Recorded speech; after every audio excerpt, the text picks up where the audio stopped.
The wind cut through the old station like a blade, carrying the sharp smell of snow and coal smoke, and the rancher pulled his coat tighter beneath the flickering lantern.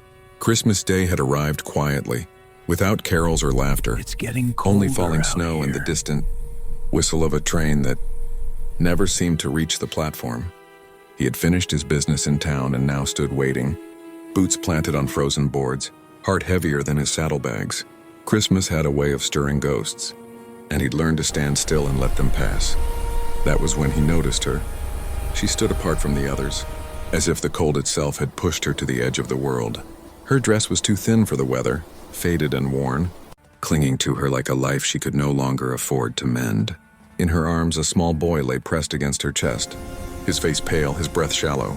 She rocked him gently, whispering words the wind nearly stole away, and every so often her eyes drifted to the scarf around the, rancher's neck, thick wool, dark and warm, a gift from someone long gone. He tried not to look. He'd learned that lesson too, but the boy shivered, a small helpless tremor, and it cut through him deeper than the wind. The woman swallowed, summoned courage she barely had, and stepped toward him. Her boots were worn thin, their sound soft and apologetic on the wood. "Sir," she said quietly, "I'm sorry to bother you." She tightened her hold on the child. "My son's cold. Can I borrow your scarf? Just until the train comes." The words struck him harder than expected, not because of what she asked, but how. No anger, no entitlement, just quiet desperation wrapped in dignity. He looked at the boy then, really looked, and felt something shift inside his chest. Without a word, he unwound the scarf and draped it around the child's neck, tucking it carefully beneath the woman's shawl. "Incio, you," she whispered. I didn't know who else to ask. "Where are you headed?" he asked. "West, to my sister's. My husband passed last spring, fever." Her voice cracked. "I thought my boy would be fine." The distant whistle sounded again, closer this time. When the train arrived, steam swallowed the platform. As the woman prepared to board, she reached to return the scarf.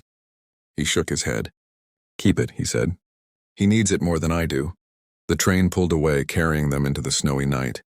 And for the first time in years, Christmas didn't feel quite so empty. But the rancher didn't sleep. The image of the boy's pale face followed him into the night. At dawn, restless and uneasy, he saddled his horse and rode along the tracks, guided by a feeling he couldn't name. Hours later, he found the train stalled in the open fields. A broken axle. Passengers huddled in the cold. And there, wrapped in his scarf, the boy burned with fever. "He needs a doctor," the rancher said, "now." There was no argument.